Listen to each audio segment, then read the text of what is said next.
Welcome back to the Buddhist Audio Bookshelf YouTube channel. Today, we continue our exploration of meditation by Thanissaro Bhikkhu, also known as Geoffrey DeGraff. Your support is greatly appreciated. Kindly like and share this audiobook to extend its reach, enabling more individuals to access its profound wisdom. Remember to subscribe to our channel for instant notifications when new content is released. Together, we can propagate the teachings of meditation and mindfulness, nurturing a community focused on enlightenment and inner serenity. We thank you for being a part of our mission to make these transformative teachings accessible to all. Let's commence today's reading. 2 Roads to the Grand Canyon. February 17, 2013. I just came back from a trip to the south rim of the Grand Canyon. When I was on the road there and the road back, I was thinking about an image I've used many times in the past. That the path of practice we're following here is like the road to the Grand Canyon. It doesn't cause the Grand Canyon to be, and the fact that you're following the path doesn't cause the Grand Canyon to be, but following the road takes you there. But this time going to the canyon, we entered by one road and came back by another. There are basically 2 roads to the south rim, and they illustrate the dangers on the path in 2 different ways. The road coming from the south bears no resemblance to the Grand Canyon at all. The land is arid and scrubby. Nothing special at all. This is similar to the fact that the path is quite different from the goal, which is why many people object to certain parts of the path. After all, we're going to a goal that's totally unconditioned, so how can the path be conditioned? We're going to a goal that doesn't require any effort or choices when you're there, so why should the path require effort? Why should it require choices? Yet that's simply the way it is. After all, why should the road to the Grand Canyon look like the Grand Canyon? The Grand Canyon itself is not a road. But to get there, you have to make an effort. When you're standing at the Grand Canyon, there's no effort required at all. But to get there, you do have to work. It's not just a matter of letting go or accepting things as they are. You really do have to put together the causes that can bring the path together. Virtue, concentration, and discernment all require work. If virtue were easy or natural, it wouldn't require training. The Buddha wouldn't have called it a training. The same with concentration. You do have to put an effort into it. It's a very delicate effort in the sense that it requires a lot of precision, but it also requires strong dedication. The same with discernment. You have to think things through from many different angles, look at them from many different angles, and be as carefully observant as you can. This is one of the reasons why the training traditionally has been an apprenticeship. You try to ND a quali-ed teacher and stay with that person for at least years, maybe more, because as the Buddha points out, some people are like the tongue that can taste the soup and immediately know the taste of the soup. Other people are more like the spoon that sits in the soup and never knows the taste. And staying with the teacher is not just a matter of learning about the words of the Dhamma or of the Vinaya, or learning about the techniques of meditation. It's a total training because if you're going to be observant in your meditation, you have to learn how to be observant outside. It may seem like little things are unimportant. Where things are placed, how we can save money on our heating bills, or whatever. They seem to be far away from Nibbana, but going to Nibbana requires that you be observant. As Ajahn Lee once said, when you live in a monastery, your eyes have to be as large as the monastery. In other words, you have to see what's going on. Not that you make it a burden on yourself, but you have to be observant and do what you can. This may seem like a petty issue, but it's not. If you can't observe things outside, you're certainly not going to observe the little tricks the mind plays on itself inside. And those are often the things that really stand in the way of insight. So you have to accept the fact that there are certain features of the path that are not like the goal at all. As Ben Ananda pointed out, we're here to get to the point where we don't need food anymore, and yet following the path requires food. We try to go beyond craving and conceit, and yet following the path requires a certain amount of craving and a certain amount of conceit. You need to have the desire and to have the confidence that you can do this path if your practice is going to succeed. That's one type of danger. The other type of danger is illustrated by the road coming to the south rim from the east. You go along near the canyon of the Little Colorado River, and if all you know about canyons is what you've read, you might think you've already reached the Grand Canyon. After all, it is a canyon, and it's relatively big. Only when you actually get to the Grand Canyon do you realize that the canyon of the Little Colorado River is very small in comparison, and it's nothing at all like the Grand Canyon. This illustrates the danger that some parts of the path mimic what you may have heard about the goal. This is why there are people out there who think they've gained awakening, or they think they've gained stream entry or whatever, when they haven't gotten anywhere near. I seem to be encountering more and more of these people all the time. Some of them have been certi-ed by other teachers. But the question is, are the teachers quali-ed? Have they seen the Grand Canyon?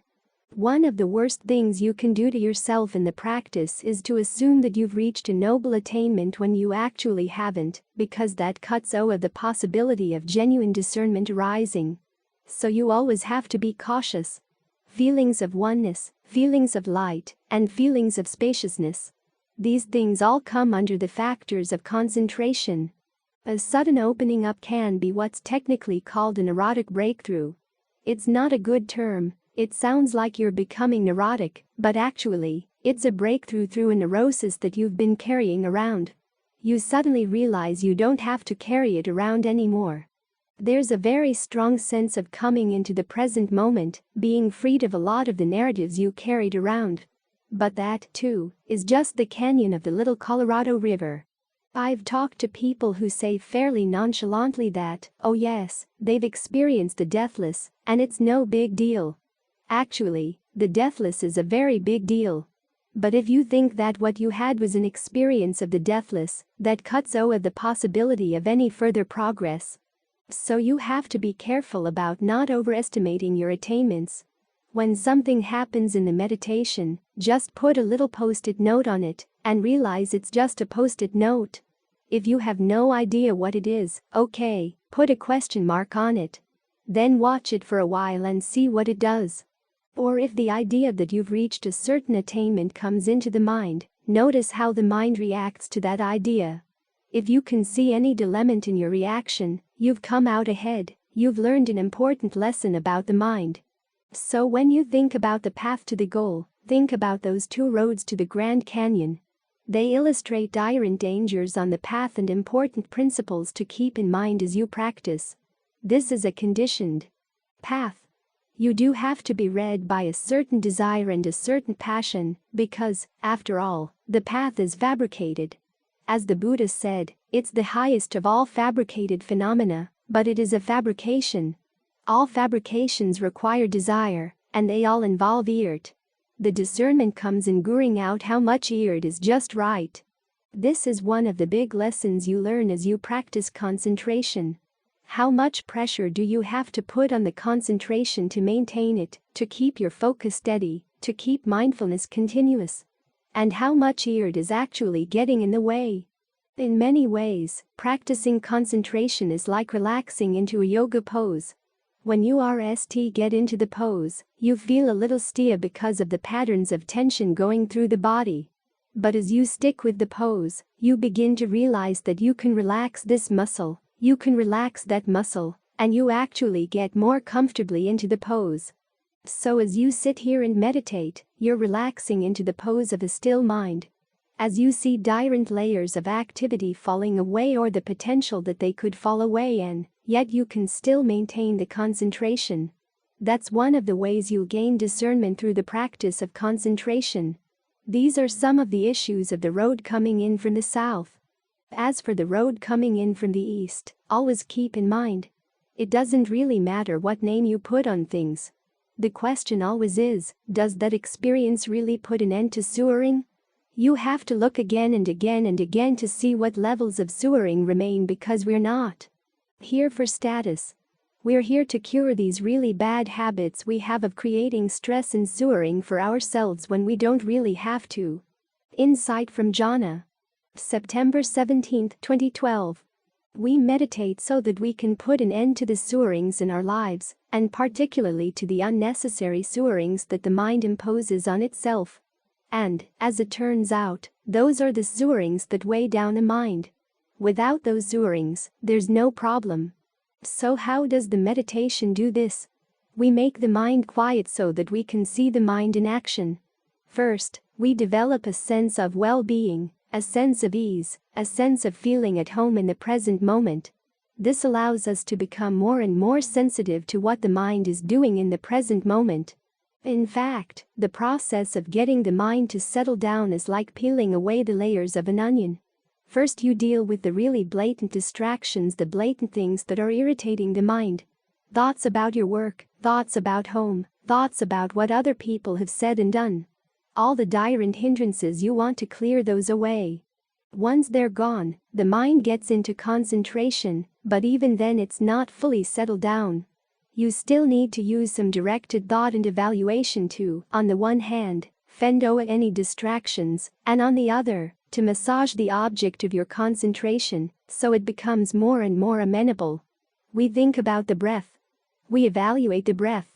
We want to gauge out which ways of breathing are really comfortable right here and now, and which ones are not.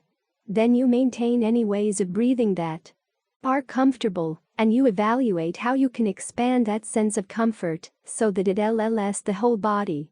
This way you become more and more sensitive to the different ways the breath energy ows in the body. You learn how to distinguish between the ow of the blood and the ow of the breath. These are two different things, but they're very closely associated. When the breath ows well, the blood ows well, too. But sometimes you'll end that an energy ow goes into part of the body, and instead of feeling better, it creates a lot of pressure. That's blood. It's a liquid. It's running up against the solidity of the blood vessels, and so it exerts pressure. The breath, though, doesn't exert pressure. It can ow anywhere. It can ow through atoms. After all, it's an energy. When you make that distinction, you end that it's easier to spread the breath around. Then it gets into more and more net areas of the body, all the little nooks and crannies, all the way out to every pore. There'll be a sense of rapture that goes along with this. The rapture is the sense of the movement of the energy, and it feels refreshing, filling. But then after a while you decide that rapture isn't all that calming. You want something even more still, more silent. So you tune into a deeper level. You keep on going inward in this way. As the concentration gets more settled and rened, you begin to discern things that you didn't see before, subtle levels of stress you didn't detect at RST. This is one of the reasons why the perception of inconstancy is one of the themes that assists not only with insight, but also with your concentration. The Buddha taught Rahula the theme of inconstancy even before he taught him breath meditation. The purpose of this theme is so that you can be on the lookout for the little ups and downs in the body and mind. When the stress level goes up in the mind, what did you just do? When it goes down, what did you just do? You want to see what causes led to the ups and downs in the stress. The next question is, are those causes mental activities? That's what you're really looking for. The actions of the mind. It's very important that when you get the mind still, you don't try to interpret it as tapping into some ground of being or your true self or cosmic oneness or primordial emptiness or anything else of that sort. Those big titles, those abstractions with their capital letters, tend to blind you to what's actually going on. You want to see what you're doing and what you're experiencing is the result of your actions. There are movements in the mind, perceptions, thought constructs, acts of fabrication that get you to those states and can keep you there. But there'll be a slight inconstancy in those movements. The more settled the concentration, of course, the more subtle the inconstancy, but it's still there. You have to learn how to see it. As you go from one level of concentration to another, sometimes it takes a while to adjust before you can sense this inconstancy. It's like adjusting your eyes when you go from a dark room to a very bright room and then from the bright room to an even a brighter room. You have to stay with these levels long enough so that you can adjust your sensitivity. Then you begin to detect. Where are you doing something to keep this going? At this point, we're far away from the hindrances. The only real disturbance, the only real stress, is what the mind is doing right here, right now, to maintain its concentration. When you see an unnecessary action that creates unnecessary stress, i.e., unnecessary for staying still, you can let it go. Now, why does this have an impact that goes all the way through the mind and affects even your strong greed, aversion, and delusion? Because there's a common pattern to all our suffering. It's analogous to eating. Just as the body needs to feed, the mind needs to feed, and it's in the act of feeding that we suffer. But this is so basic to us. This is how we identify ourselves. We identify ourselves around the way we feed on physical food, mental food, emotional food. When the Buddha talked about his ability to remember previous lifetimes, it was all pretty simple. He had this name. He had this appearance. He had this experience of pleasure and pain. He ate this food. And then he died. That's life. Life centers around eating, eating, eating. And again, it's not just on physical food that we feed. We feed on mental and emotional food as well. When the Buddha talked about our sense of self, it was in terms of the functions of the mind around the act of eating. In Pali, they're called khandhas. In English, we call them aggregates. For a long time, I wondered why aggregate was chosen to translate the word khandha. It sounds like piles of gravel, and there is that image in the Pali, that khandha means heap or pile. But why aggregate? It turns out back in the 19th century, they made a distinction between organic unity, when you had an organism where everything functioned together toward a common end, and collections that were just aggregates. Things were piled together without any coherent interrelationship. So when they chose aggregate to translate the word khandha, it was to convey the sense that your sense of self is lots of little bits and pieces of things, but there's no real organic unity to it. So, what are these little bits and pieces? Well, there's the sense of form. Your body as you feel it from inside. There are feelings, perceptions, thought fabrications, and consciousness, and these are all related to how you eat. Each of these is actually an activity. Even form is something that you create through having the perception that there is a form here, there is a body here. And it keeps changing. Yet you maintain this belief that this one form goes through time. So you've got this form that keeps deteriorating and so needs to be maintained, needs to feed. At the same time, you've got the form of the food out there on which it has to feed. Then there are feelings.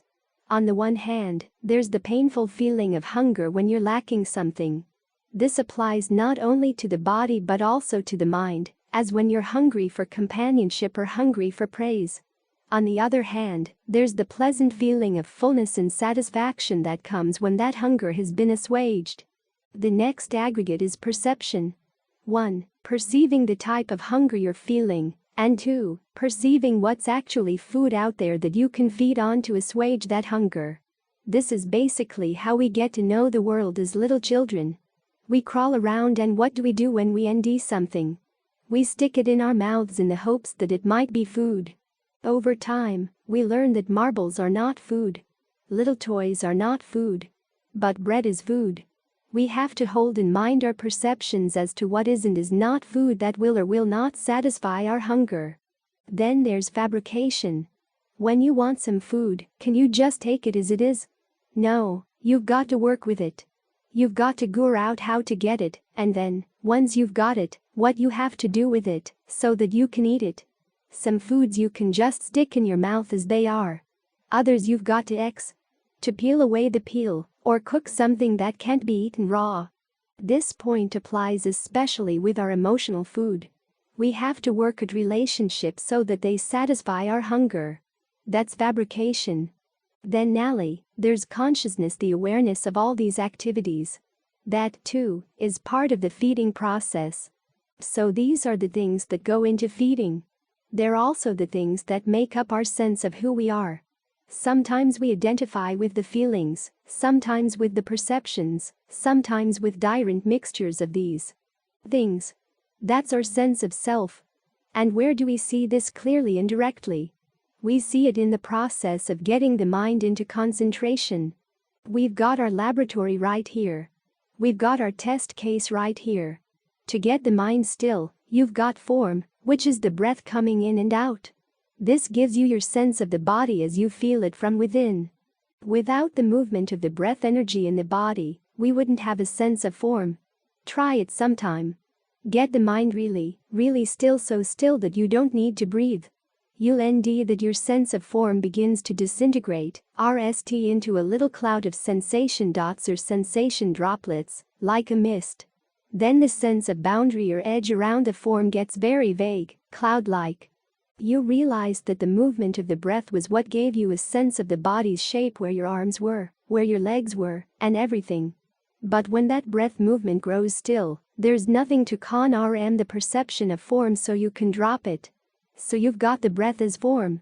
Then you've got the feelings, of course, that come with the breath, either comfort or discomfort, and the perceptions that hold you with the breath, along with the various ways of perceiving the breath that allow you to get into deeper and deeper states of concentration.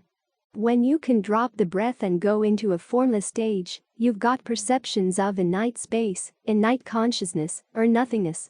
Those perceptions are what hold you in those states. Then there's fabrication. In the beginning, it's verbal fabrication, directed thought and evaluation. These activities allow you to settle down as they massage the breath into something you can find pleasure in, something you can feed on.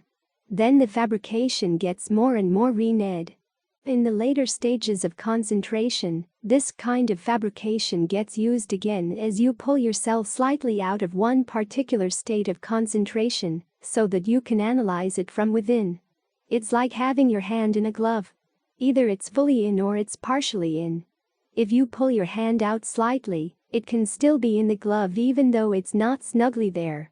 In the same way, if your mind is fully in the higher states of concentration, you can't analyze those states. But you can pull out a little bit from the concentration, and yet not destroy it.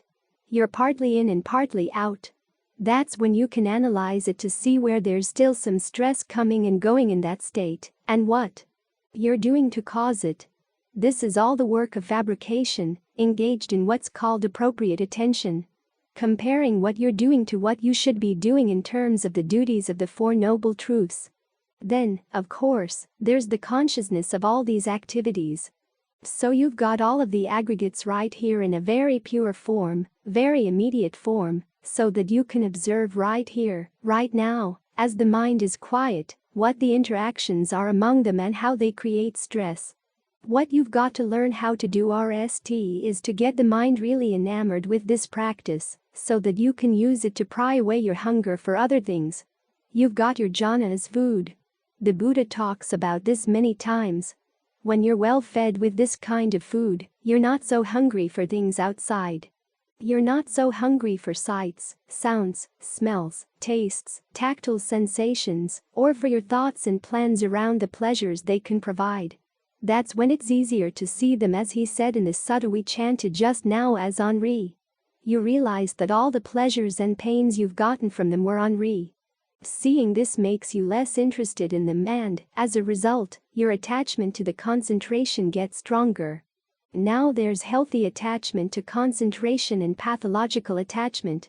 Pathological is when you just want to hide away in the concentration and don't want to do your duties. You don't want to engage with the world outside.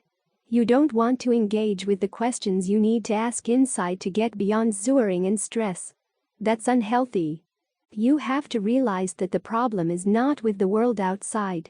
It's with the irritability of the mind inside. You've got to learn how to use your concentration to strengthen your mind in your dealings with the world outside, so that you're not weak in the face of unpleasant things. You can actually strengthen your mind to withstand these things better as you do your duties. Healthy attachment is when you realize you really want to end your happiness here, and you learn how to maintain a sense of a still center as you go through the world, doing your duties. Whenever there's a free moment, you come back to the breath. Get as much energy and as much refreshment as you can from the breath. That way you can use your attachment to your still center as a way of prying away your other attachments. At the same time, staying with that center for a long period of time enables you to familiarize yourself with the aggregates as they're present in the state of jhana. If you don't stick with it for long periods of time, you won't develop the sensitivity you need to see these things.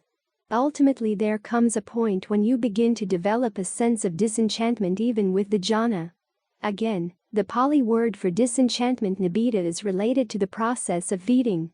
It refers to the sense of having had enough of a particular kind of food. You love cheesecake, but then you see that it's having a bad effect on your blood vessels, to the point where now you can look at it and realize that you can't stand cheesecake anymore. The effort that goes into eating it is no longer worth doing. From that comes dispassion. Dispassion is crucial because our continued fabrication, and this applies to all the aggregates, is fed by passion. It's because we're feeding on these things, getting food out of them, that we keep engaging them.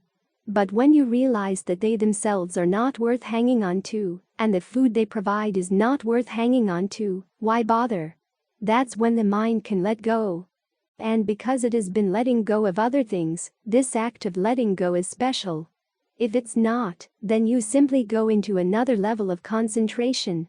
But when it's really special, you do something that you've never done before. There's a moment of absolutely no intention, no fabrication at all. And that opens things up in the mind. That's how you end the deathless. This is why jhana is so important for giving rise to insight, because it allows you to see precisely where you've been holding on and why you've been holding on. It's a test case for all the sewering that's created by this felt need to feed, eat, nibble, gobble, whatever, all the time. It's our most basic attachment. I've heard that people held in concentration camps or in prisoner of war camps, in the very beginning, talk about sex. After a while, they lose their interest in sex. But they talk about food all the time because that's what the mind is most obsessed with. Well, make jhana your food here as you're meditating. Let yourself get obsessed with it. It gives us a test case for why it is that we like to feed, and it puts us in a position where we can begin to ask ourselves, is there a possibility that we could end happiness without feeding? In the course of contemplating that, our sense of our identity around the act of eating begins to resolve itself clearly into aggregates.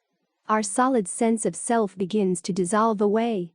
If you ask people at the beginning of the practice, would you like to end true happiness, even though it would involve letting go of your sense of identity? Most people would say, no, it's not worth it.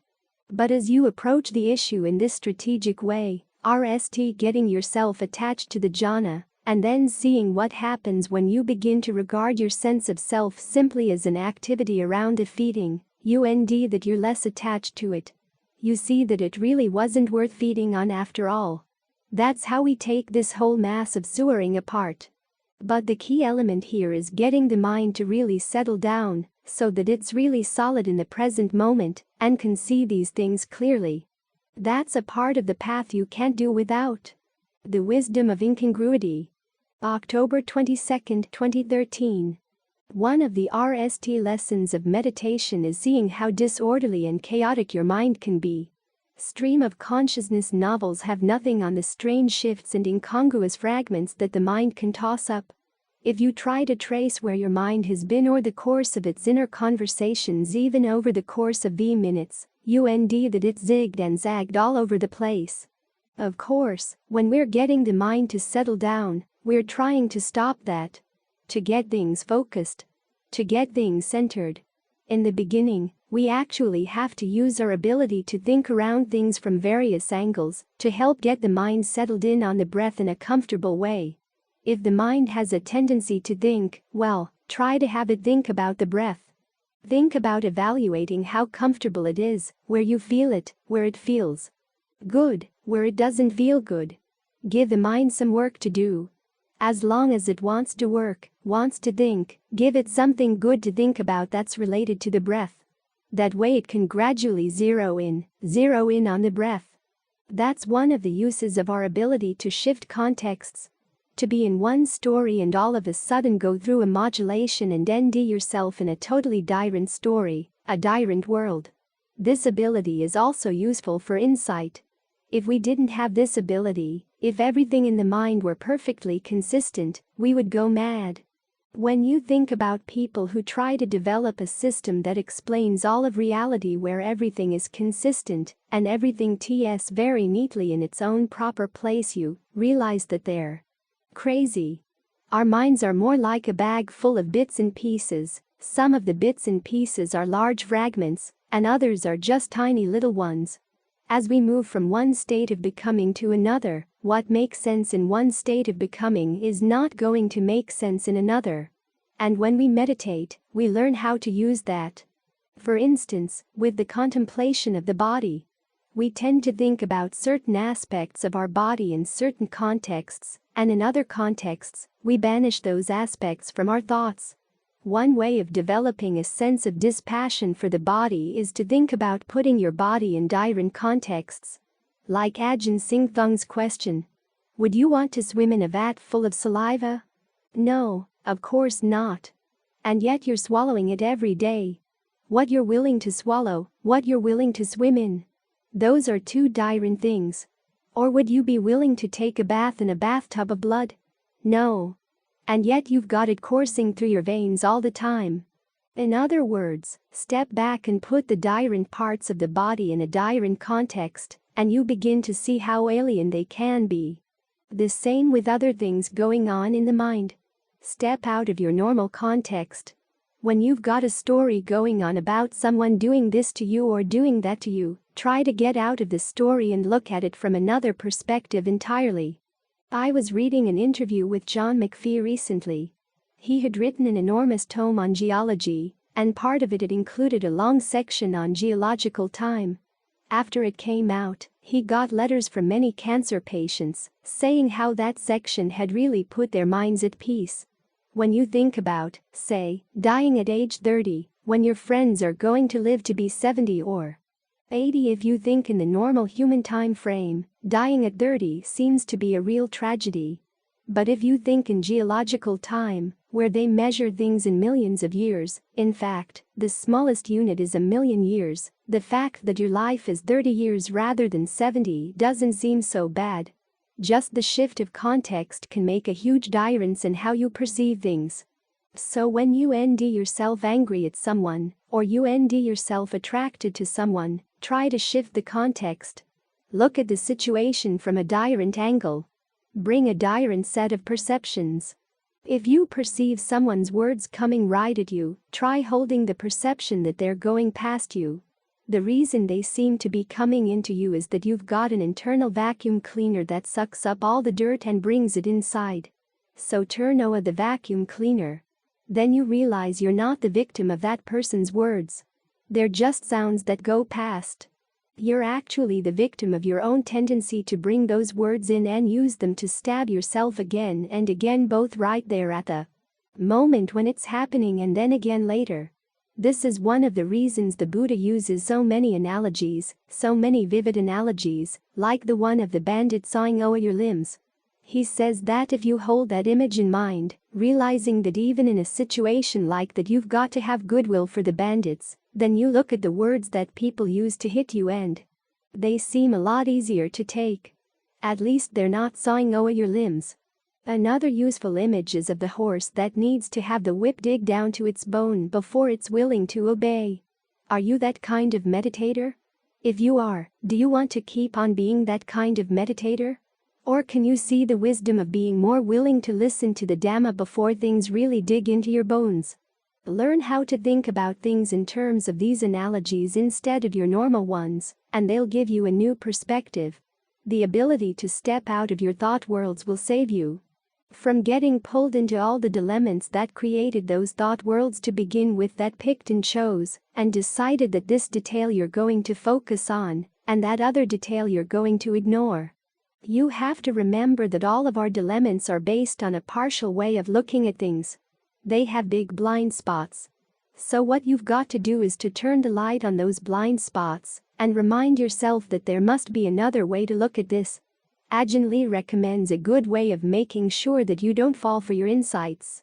When an insight happens, it seems to crystallize lots of different things. Everything seems to come together and make perfect sense. And it's really compelling, really alluring. But you have to make sure you aren't falling for the allure of a subtle element. So he recommends that, when an insight happens, you ask yourself, to what extent is it false? To what extent is the opposite true? Look for the fragmentary nature of the insight. That will help to pull you out of a lot of things that could otherwise really make you crazy. This is one of the reasons why the Buddha never set out a system. There's a consistency to his teachings, but it's a strategic consistency. All the teachings are aimed at the same thing, but they approach it from different angles. When you ND yourself at one spot, this particular teaching is going to pull you in the right direction. If you're in another spot, another teaching will pull you in the right direction. It's like Ajahn Chah's old comment that when he sees people going at the right side of the road, he says, "Go left." Go left. When they go at the left side of the road, he says, "Go right, go right." The words may seem contradictory, but the purpose is consistent. And the same with all the Buddha's teachings. They're aimed at the same thing, but they come from different angles, because people are coming from different angles. Even his analogies he doesn't always use in the same way. Sometimes, for instance, a stream is a symbol for the stream to awakening. Other times, it's the stream of craving. The fact that these two images look the same but are meant differently is supposed to jolt you out of getting complacent. Learn to look at things from different angles and you'll learn a lot. Another one of Ajahn Lee's recommendations is that when you listen to the Dhamma, you should take what's taught and then compare it to the opposite of what's taught. Toss them around. When you hear about inconstancy, look for what's constant. When you hear about stress, look for where pleasure and ease are useful. When you hear about not self, look to see what you can actually get under your control. And someplace in the cracks between those different thought worlds and concepts is where the light of freedom shines. So it's always useful to learn how to question your perceptions. Your perceptions about your body, your perceptions about your relationships with other people. And remember that sanity lies in stepping back. One of the things I especially appreciated about the Ajahns in Thailand was their sense of humor. The type of humor that comes from being able to step back and look at things as they really are, from an angle that people don't ordinarily look at or look from. There's that ancient Greek statement that the gods laugh. They laugh at human failings. And why do gods laugh at human failings? Because the gods are separate. They step back, they're not totally involved. And the Ajahns laugh, too, because they've learned how to step back from their own crazy thoughts, their own dilemmas. So learn how to step out and step back. Look at things from a different angle. When things are not going well, ask yourself, what am I believing here? What are my underlying perceptions? Can I look at things using a different set of perceptions? Think of each thought world as a fragment. It's kind of like a hologram. There's always one spot in the hologram where the image cannot be reproduced. Look for that spot so you can step out. That's a lot of what the process of discernment is all about, seeing incongruities, where things don't quite come together, and then using those incongruities for the sake of freedom. Wisdom as a tool. May 9, 2012. We're fortunate in our practice that we've got a lot of good guidance. We've got the Buddha's teachings, the teachings of noble disciples, and of the great Ajahns. But even so, as we sit down to meditate, for each of us it's a process of discovery in the same way that Columbus discovered America. It wasn't really lost. A lot of other people knew that America was there, but he didn't know, and so when he came across it, for him it was a discovery. And it's the same for us as we sit down to meditate. In one way we're going over a territory that other people have gone over many, many times before. But for us it's new. And in that sense we have to learn how to be our own teachers, our own guides. We have to learn how to be our own mainstay. As the Buddha said, the self is its own mainstay, so a lot of the practice is learning how to be a reliable mainstay for yourself, so that when something happens in your meditation, you have a sense of how reliable it is. If you're not reliable, you won't know when anything or anyone else is reliable, which means that you have no mainstay at all. In this area it's good to learn from people who had to do a lot of exploring on their own, people like Ajahn Mun or Upasika Ki. They received training as they started out, but then they learned that there were a lot of areas where they had to explore on their own. In Ajahn Mun's case, he had a lot of psychic knowledge, which his teacher Ajahn Sao didn't have. And Ajahn Sao told him that he was going to have to learn how to end his own way through that challenge and not get thrown off course. There are two primary lessons that he relied on. One I learned from Ajahn Fuang, which was that whatever comes up in your meditation in terms of a vision, you don't try to determine when, say, you see or hear someone speaking to you, is this a real diva? Or whatever. The skillful question is the lesson they're teaching a good Dhamma lesson? That's always what you should be looking for. What kind of Dhamma lesson could you gain from this? It doesn't matter who you see in the vision. What matters is the quality of what they tell you. And this applies to books as well. A particular Dhamma lesson may be good for somebody at some time, but it's not necessarily good for you right now. So you have to learn how to judge what's right for you right now. Similarly, when an insight comes into your mind, the RST question should be, what kind of impact does it have? If you took that insight as true, how would it influence your actions? This comes under the principle of appropriate attention, guring out. Is this going to help you understand suffering? Is it going to help you abandon craving? Will it help you develop the path? Those are the questions you want to ask. Ajahn Lee had a student, a woman who worked in the palace for many years. She had listened to many of the great sermon givers in Bangkok in her time. When she was told by one of her teachers to go to listen to Ajahn Lee, her RST thought was, what does he know that I don't know? He's been living all of his life out in the woods. And I've been in Bangkok and have listened to all the great sermon givers. But she went and listened anyhow. And she found that she learned a lot of things she had never learned before. He taught her how to meditate, and she turned out to be somewhat psychic in a variety of ways. Once, in one of her meditation sessions, she had a vision, with a voice accompanying the vision saying, this was when you were living in Jetavana. When she came out of meditation she thought, Jetavana. I know that name. I've heard it before, but what is it? It took her 3 days to remember that Jetavana was the monastery where the Buddha lived for many years. But instead of getting excited that she had a memory of a previous lifetime and may have once lived at Jetavana, she took the vision as a lesson in how unreliable your memory is. For most of her life she'd been chanting suttas that had taken place in Jetavana, and yet she was still able to forget it. Instead of coming to a conclusion as to whether the vision was true, she took it as a Dhamma lesson. See how inconstant your perceptions are. That's making good use of a vision. As for insights that come, Ajahn Fuang used to say, don't try to memorize them. You're not here to write a book. If an insight comes, try to apply it right now and see what impact it has. If it's not relevant to what's happening right now, he said, just forget it. It will come back when you need it if it's an insight that's actually going to be useful. But the insight is to be measured by its immediate impact, what it does. Wisdom, after all, is strategic.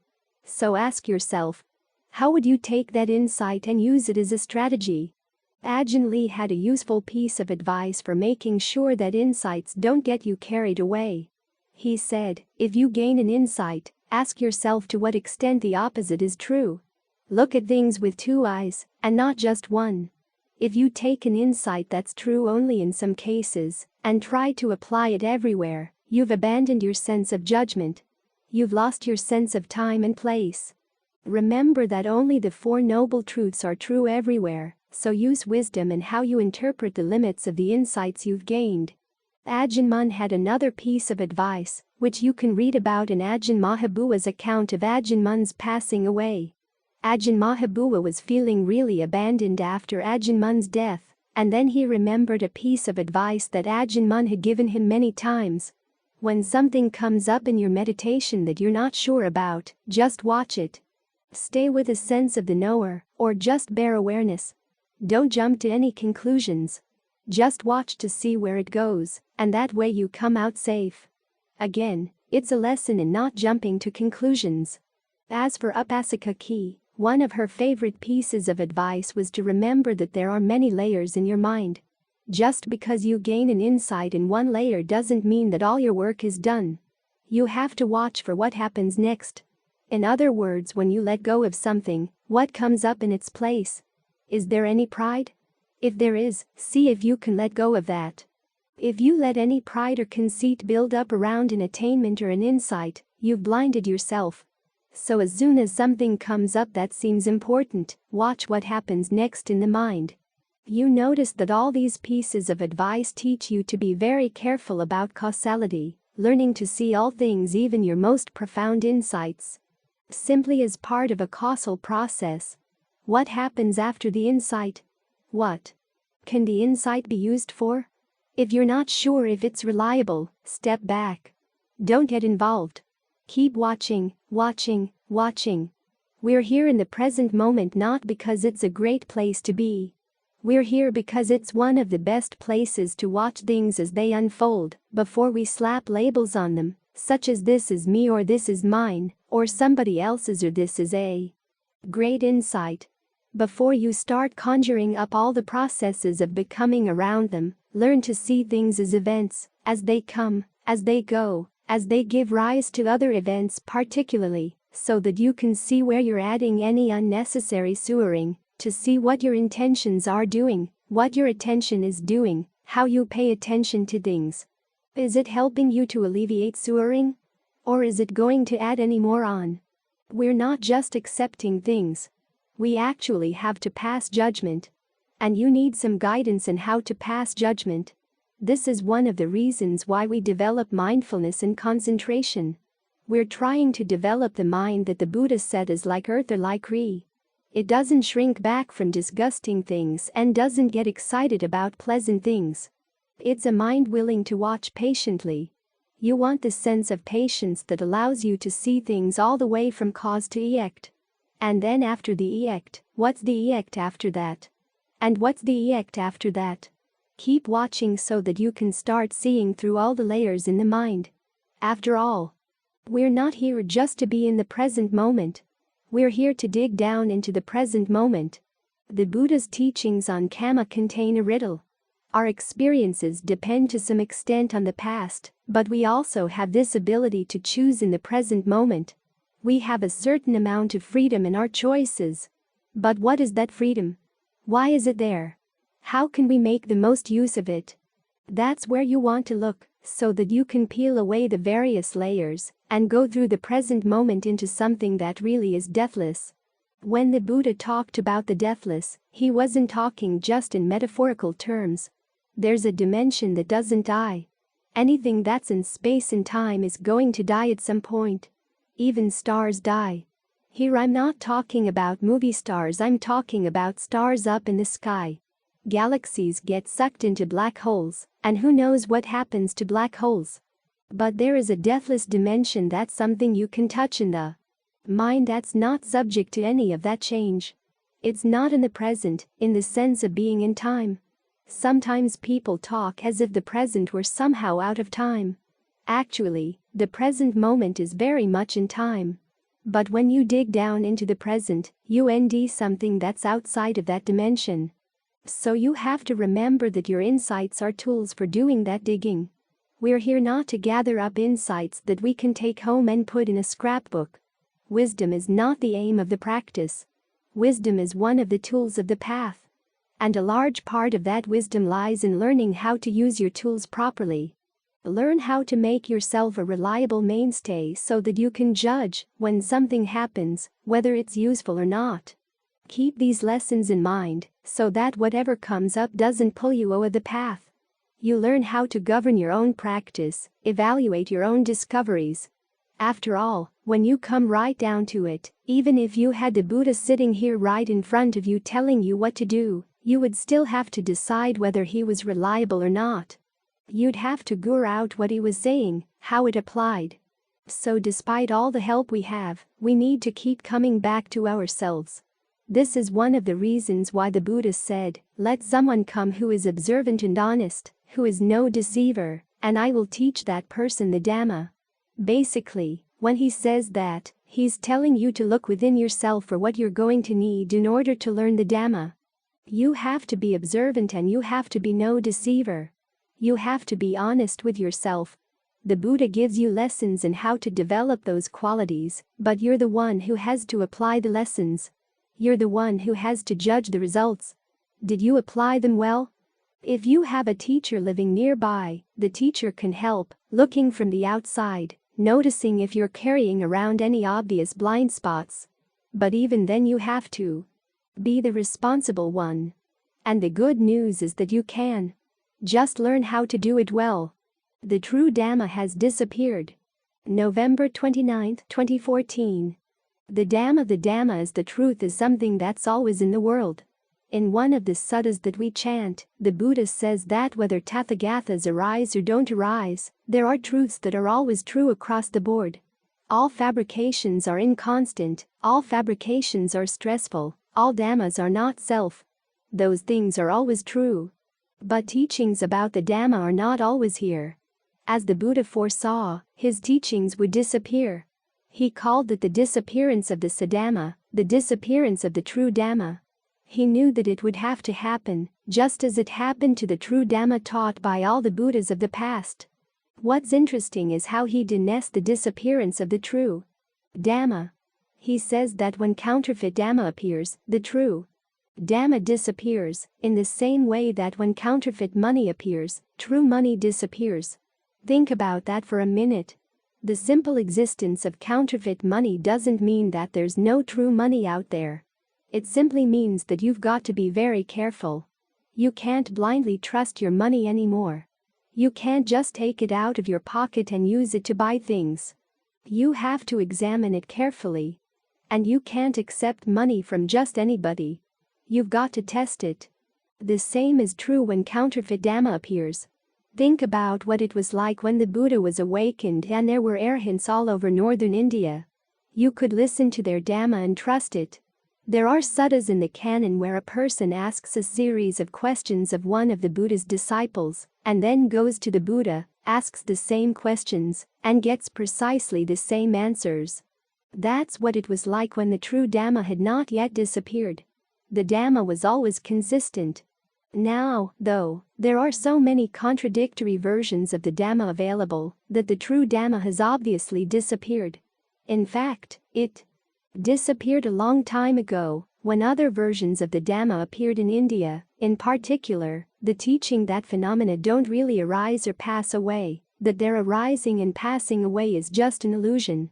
That teaching was formulated about 500 years after the Buddha passed away, within the same time frame he gave for the disappearance of the true Dhamma.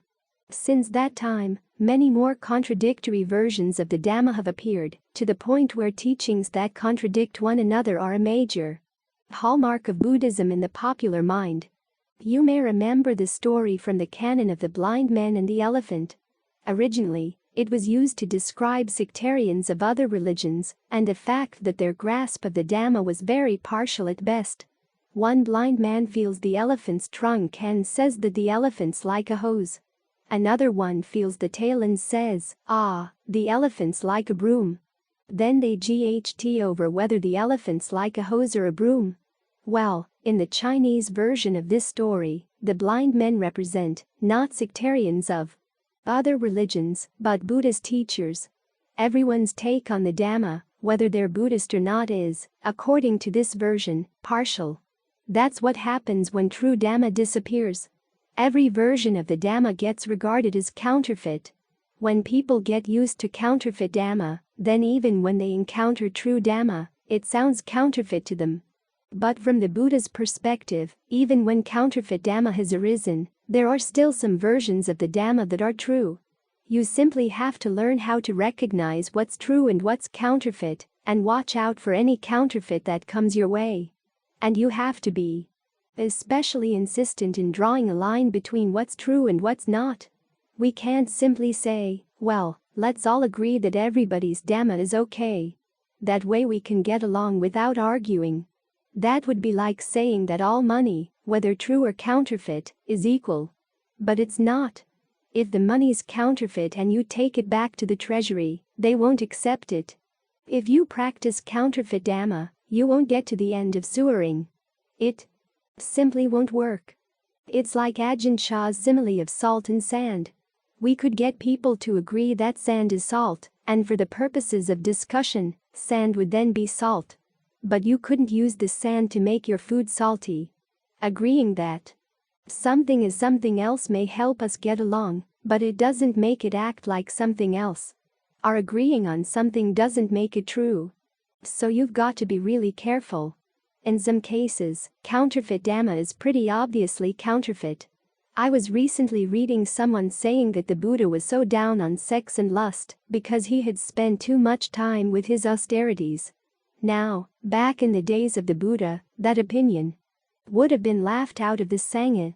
But the sad truth is that at present, there are people who are happy to give it credence. Even obviously false Dhamma isn't all that obvious to some, especially when it panders to their dilemmas.